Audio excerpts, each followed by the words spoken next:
What if we're not overwhelmed because life is too much, but because we've been feeding our mind without filtering it? Think about it. What you let in before 9 a.m., the news cycle, the group chat, the scroll, someone's opinion about something you didn't ask about, a notification that shifted your entire mood. That just recently happened to me. And by mid morning, you're exhausted. Not because you've done too much, but because you've already absorbed too much. We're like sponges. Your mind is not a trash can, but most of us treat it like an open tab, always running, always loading, never closed. The problem isn't that we can't think clearly. The problem is that we've never given our mind a chance to filter. So that's what today is about. Hey y'all, I'm Madison Simone Chase.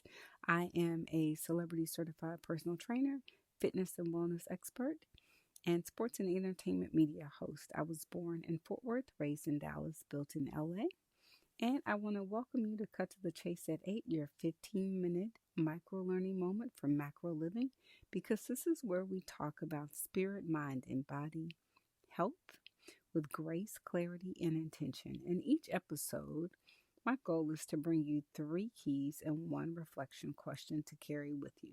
So, this is for grounded clarity. And so, let's invite some grace into the space. We're going to inhale for 3, 2, 1. Exhale for 5, 4, 3, 2, 1. Let's begin. In our last episode, we talked about chaos and how clarity doesn't visit or align with it.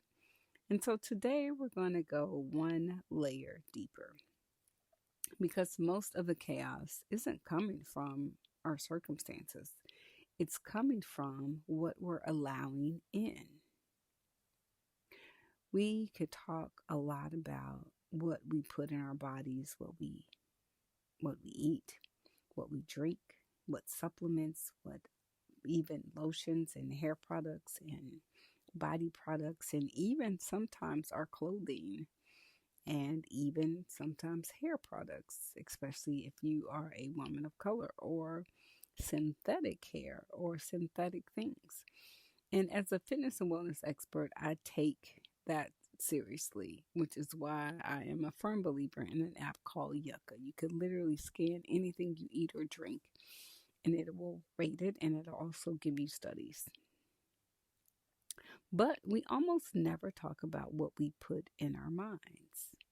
And our mind is absorbing all of it: the scroll, the headlines, the group chat, the unsolicited opinion from someone who doesn't have to live with the consequences of our decisions, because all of it goes in and very little of it, if any of it, gets filtered.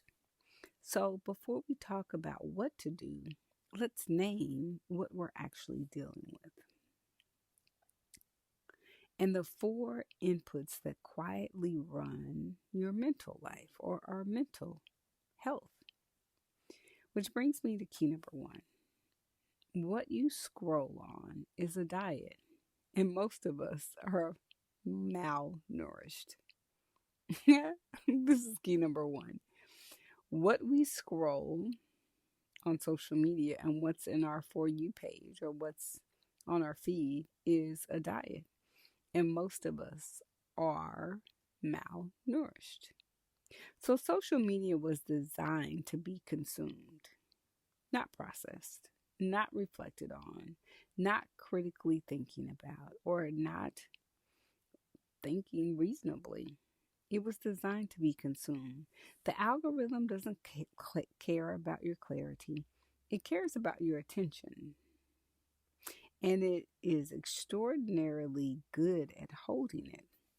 So, what happens when you scroll for 20 minutes first thing in the morning? You've compared yourself to at least a dozen people.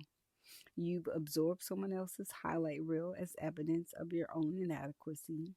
You've encountered outrage, opinion, performance, jealousy, envy, and your nervous system has responded to all of it. And you haven't even made your bed yet or put your feet on the ground. And the same is true for news. There's a difference between being informed and being saturated or being subliminally programmed to. You could stay aware of the world without letting the world's anxiety becoming your first thought every morning and your last thought every night.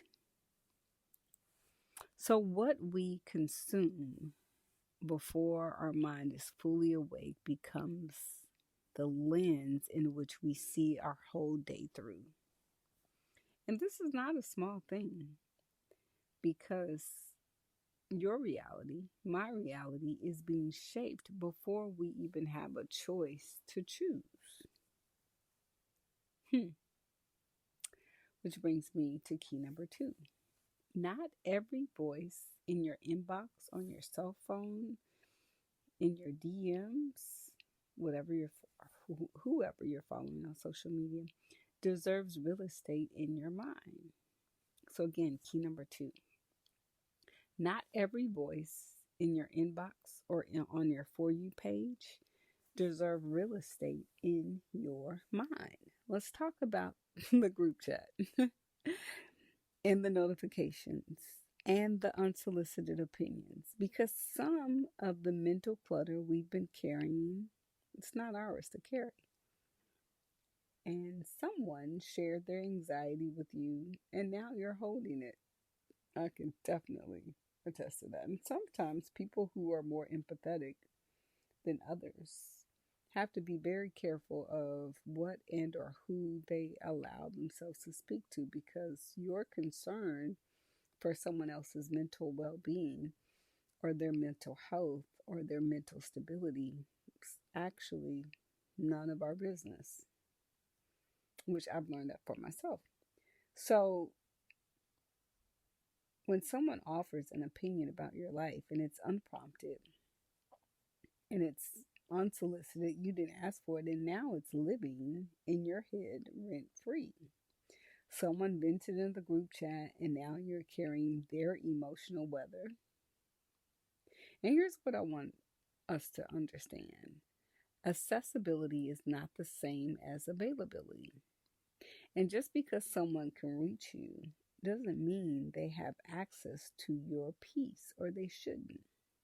And just because a notification arrived doesn't mean you have to process it right now.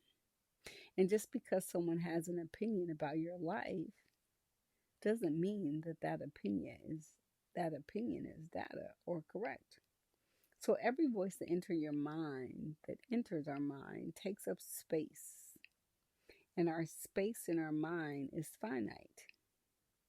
And so we get an opportunity, this extraordinarily beautiful opportunity, to create who and what gets that space. Back to PPT, people, places, or things. We get to curate that as an artist, as a masterpiece of our life. Which brings me to key number 3.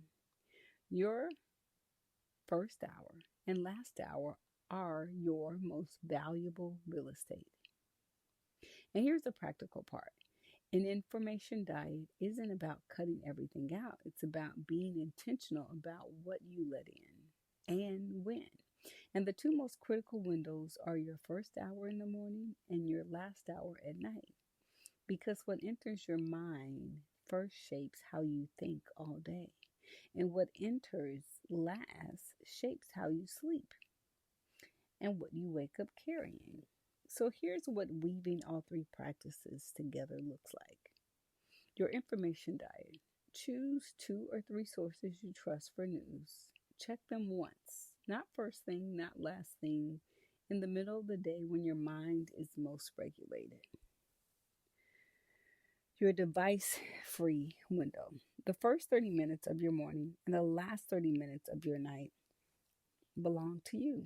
No scroll, no group chat, no notifications.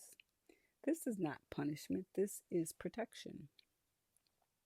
Your mental curation. When someone offers an opinion you didn't ask for, you are allowed to receive it without absorbing it. You are allowed to say, I'll think about that, and then simply not. Not every input requires a response. Not every voice requires a seat at your mental table. A cluttered mind is not a busy mind, it's an unfiltered one.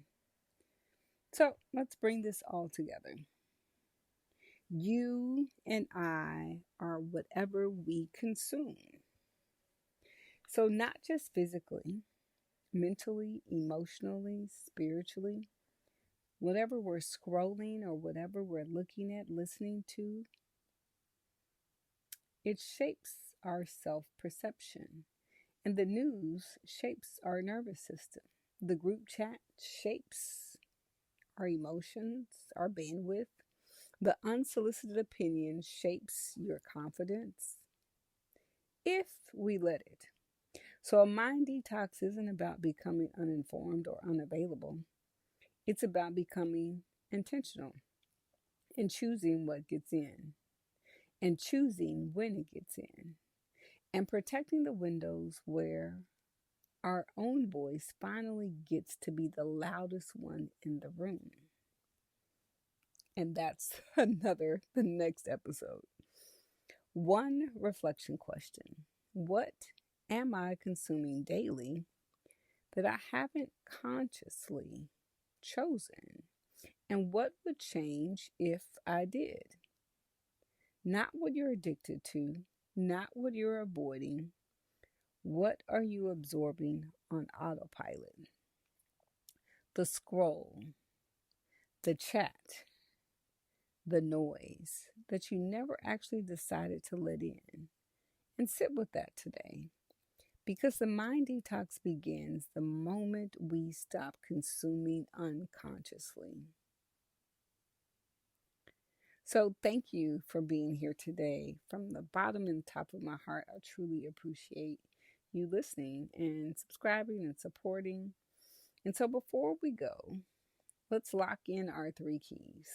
Key number 1: what we scroll on is our diet, it's our fuel, and most of us are malnourished. Key number 2: not every voice in your inbox deserves real estate in your mind or a seat at your table. Key number 3: your first hour and your last hour are your most valuable real estate. And our reflection question: what am I consuming daily that I haven't consciously chosen? And what would change if I did? So, if today's episode offered you clarity, a pause for a cause, or a spark you didn't know that you needed, or if it pricked your heart or lit a spark, subscribe or share this with someone who needs it. And please leave a comment so that this is a dialogue and not just a monologue. And please leave a 5-star rating. And if you're feeling called to go deeper, consider becoming a Cut to the Chaser or Cut to the Chase at 8 Circle founding member, where we build, grow, and heal together. And I'd be honored to have you. And so our last breath together, we're going to inhale for 3, 2, 1. Exhale for 5, 4, 3, 2, 1. And I'll see you tomorrow at 8 a.m. and again at 8 p.m. Central. This is Cut to the Chase at 8 with me, Madison Simone Chase. And thank you for starting and ending your day with intention and grace. And we are ready. We're set and we're growing. And let's go. Let's get clear and let's be great. And blessings to you and yours until tomorrow.